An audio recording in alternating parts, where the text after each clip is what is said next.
Meu nome é Max Mano, eu sou professor assistente da Universidade de São Paulo, trabalho no ICESP como médico oncologista e pesquisador e no Hospital Sírio-Libanês como médico oncologista. Estudos clínicos são pesquisas realizadas em seres humanos que têm por objetivo melhorar os padrões de tratamento das doenças. Isso pode envolver drogas, medicamentos, mas não somente isso, pode ser intervenções, por exemplo, um tipo de cirurgia, radioterapia. Um estudo clínico existe várias etapas. Primeiro, você identificar os sujeitos, os indivíduos que vão participar da pesquisa, você selecionar os pacientes adequadamente e depois existe todo um processo de inclusão. Existe uma verificação dos critérios, por um lado, para garantir a segurança dos participantes, por outro, para que eles tenham o máximo do benefício possível. E depois existe toda uma formalidade para atender requisitos legais, no caso de se assinar um formulário de informação e consentimento. Isso é assinado pelo médico e pelo paciente. Isso tudo fica documentado e arquivado durante muitos anos. E aí inicia o estudo propriamente dito, né? Esse estudo pode durar um período variável, pode ser de dias a semanas, meses ou anos, em função da situação, do tipo de doença e até do tipo de tratamento. Então, os estudos clínicos, e agora eu falo mais especificamente na minha área de interesse, que é a oncologia, consiste em várias fases. Por exemplo, estudos com novas drogas têm uma longa fase de pesquisa antes que elas possam ser testadas em seres humanos. Isso pode levar de 5 a 10 anos ou até mais, onde primeiro elas são testadas em laboratório, primeiro em linhagens de células e posteriormente em animais. E uma vez inclusive você vai aumentando o tamanho do animal que você testa a droga, né? O mais próximo do ser humano, em geral, é o cachorro e o macaco.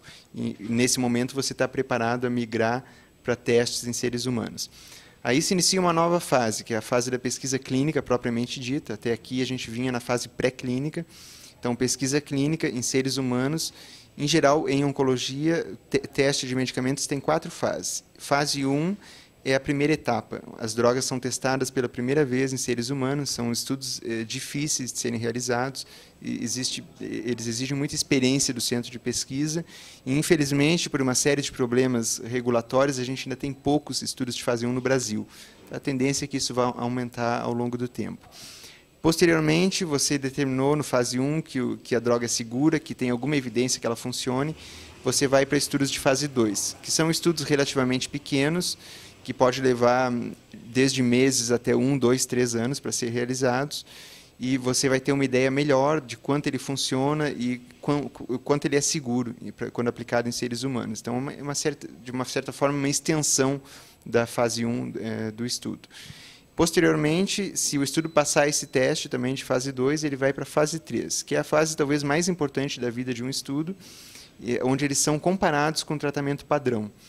São os chamados estudos randomizados, onde os pacientes são alocados de maneira aleatória para um braço ou outro, e a gente, para mostrar que um tratamento é melhor que o outro, ou eles são mais eficazes, ou então eles são tão eficazes quanto, mas são melhor tolerados que os outros. Bom, já os estudos de fase 4, brevemente, são estudos de pós-marketing, basicamente para determinar a segurança desses medicamentos, caso alguma coisa tenha escapado durante o processo de desenvolvimento clínico. Um braço de estudo, por exemplo, você tem um estudo testando uma droga que se chama aspirina, e tem uma outra que se chama X, o braço, e você faz um estudo para mostrar que a droga X é melhor que a aspirina. Então, esse estudo, em geral, vai ter 2 braços. Você vai comparar a aspirina, que a gente chama de braço controle, com a droga X. Ou seja, ninguém vai ficar sem tratamento, não pode ter um placebo num estudo desse tipo. Então, a ideia é mostrar que a droga X ou é melhor que a aspirina, ou é tão boa quanto e é melhor tolerada. Então, esse estudo tem 2 braços, mas pode, por exemplo, ocasionalmente ter mais braços. Se eu posso imaginar que a aspirina mais a droga X seja ainda melhor que cada uma individualmente. Então, eu posso fazer um estudo de 3 braços. Num braço a aspirina, no outro a droga X, e no outro a aspirina mais a droga X. E assim você tem um número infinito, mas, claro, quanto maior o número de braços, maior se torna o estudo. Aí chega um momento que ele começa a ficar inviável. Dificilmente, em oncologia, se faz estudos com mais de 4 braços de tratamento. Esse, em geral, é o máximo que a gente consegue. Não existe nenhum impedimento legal para que qualquer paciente participe de estudos clínicos, mas a gente tem um cuidado fundamental. Primeiro, é ter certeza que o indivíduo que está participando pode realmente se beneficiar do tratamento em questão. Então, você olha características da doença, da medicação que está sendo estudada e vê se faz sentido que ela possa funcionar naquela situação. Então, isso é um critério fundamental. E o outro é que o medicamento seja seguro na pessoa que está sendo testada.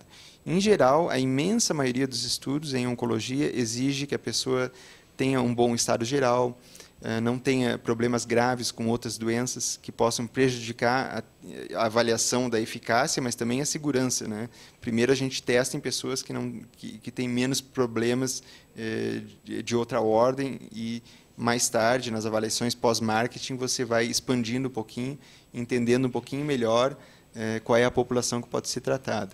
Mas, basicamente, é isso. Critérios de inclusão existem para garantir a segurança do indivíduo e que ele tenha o máximo de chance que o tratamento funcione. Então, isso é uma prática que, no Brasil, ainda não é muito difundida, né? Ou seja, o indivíduo migrar do seu centro e somente para participar de um estudo, em geral, depois ele retorna. Isso é muito frequente na Europa, nos Estados Unidos.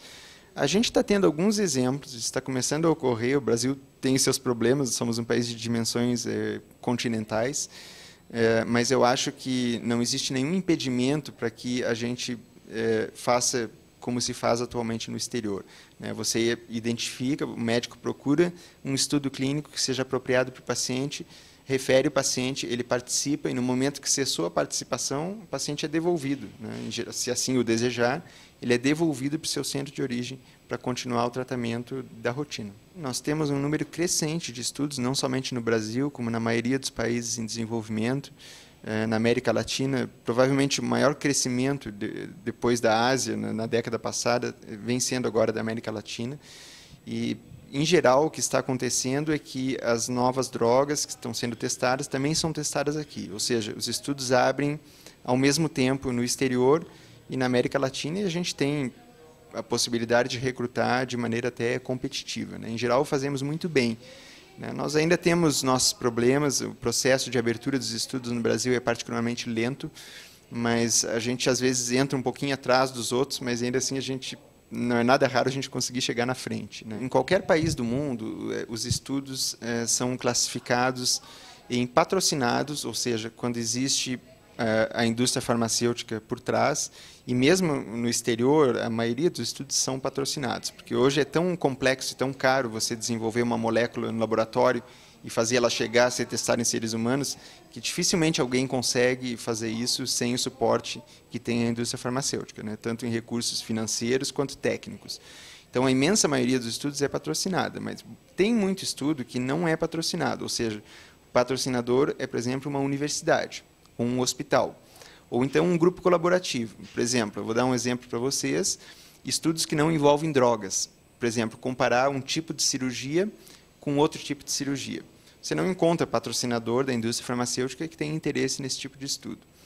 E, às vezes, se os órgãos governamentais ou as instituições não governamentais não fornecerem suporte para esse tipo de estudo, eles acabam não saindo, né, que é um problema sério que nós temos ainda no Brasil.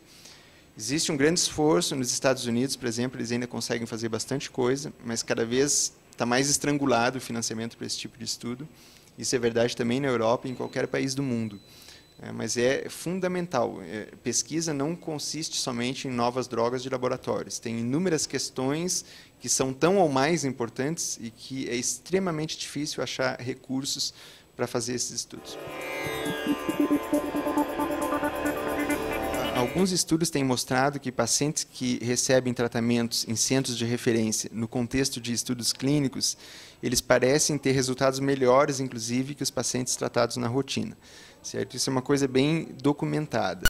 Certo? Então, assim, existe um benefício potencial para o paciente que está participando. Por quê? Porque ele recebe drogas que são inovadoras, que têm grande potencial, que vão acabar sendo mais tarde comercializadas, e ele teve a chance de recebê-lo muito antes que ela chegasse a ser comercializada, às vezes 5, 10 anos antes que isso aconteça, né? Porque o trajeto no medicamento é muito longo, pode levar até 20 anos desde que ele começou a ser testado em laboratório.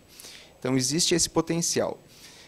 E segundo, claro, existe um benefício potencial para a sociedade, porque mesmo que o estudo não seja melhor ou tão bom quanto a gente esperava, as informações que a gente vai tirar daquele estudo pode beneficiar milhares de pacientes no futuro com a mesma doença. Um aspecto positivo é que a chance de você ser prejudicado participando de um estudo clínico é extremamente pequena. Tá? É raríssimo estudos que tentam comparar um novo tratamento com um anterior, que ele seja pior que o anterior. Isso até acontece, né? Mas é extremamente raro.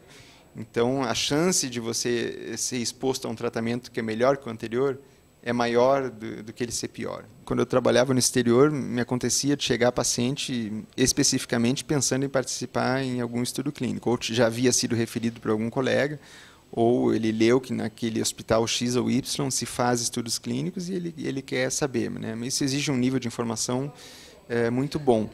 Eu vejo uma mudança positiva na sociedade, né?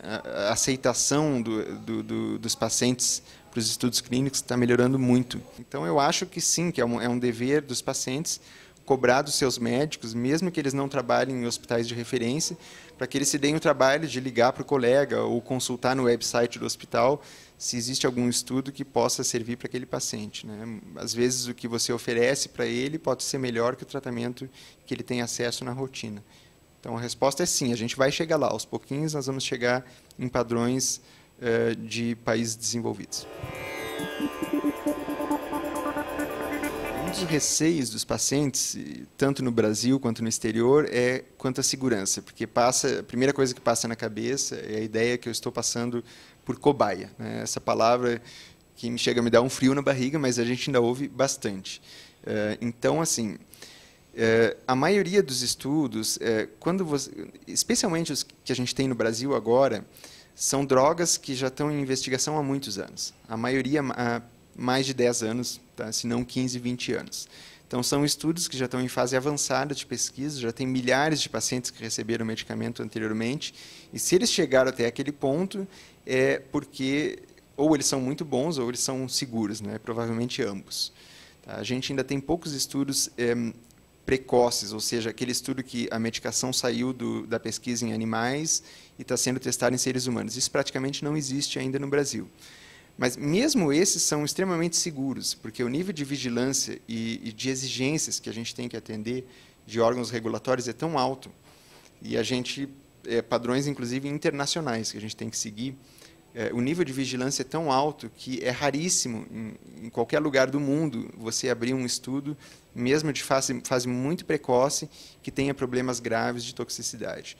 Ou até tem, mas a gente detecta a tempo de fazer alguma modificação. Então, assim, um paciente chegar ao ponto de morrer por participação em algum estudo, isso pode acontecer com qualquer droga, mesmo as que estão registradas, com aspirina, com qualquer coisa. Mas é uma situação raríssima, né, que realmente não acontece todo dia. É realmente seguro devido ao nível de vigilância que nós temos com os pacientes que estão participando em estudos. É muito, muito raro a gente ter problemas graves. A parte mais importante é o paciente ser receptivo à ideia de participar de um estudo clínico e não interpretar isso com preconceito. Eu cada vez vejo menos isso, eu acho que a aceitação melhorou muito, muito mesmo, mas ainda existe, né, paciente que fica ofendido porque você propõe um estudo clínico. Então, pensar que nos Estados Unidos eles têm uma rede nacional onde as pessoas viajam 200, 300 quilômetros somente para participar de um estudo clínico específico, que eles identificaram que é apropriado para o tipo de câncer deles, né? A gente vai chegar nesse ponto de ter uma organização desse nível, mas eu acho que o paciente tem sim o direito de consultar o seu médico, e com isso ele vai também ajudando a educar os médicos, mostrando que eles são receptivos a isso, que não existe mais preconceito contra a pesquisa clínica no Brasil, e também obrigar o médico a saber de tudo o que está acontecendo, de quais instituições têm quais estudos abertos, e pensar em maneiras de colaborar com as instituições para mandar, referir os pacientes e receber de volta.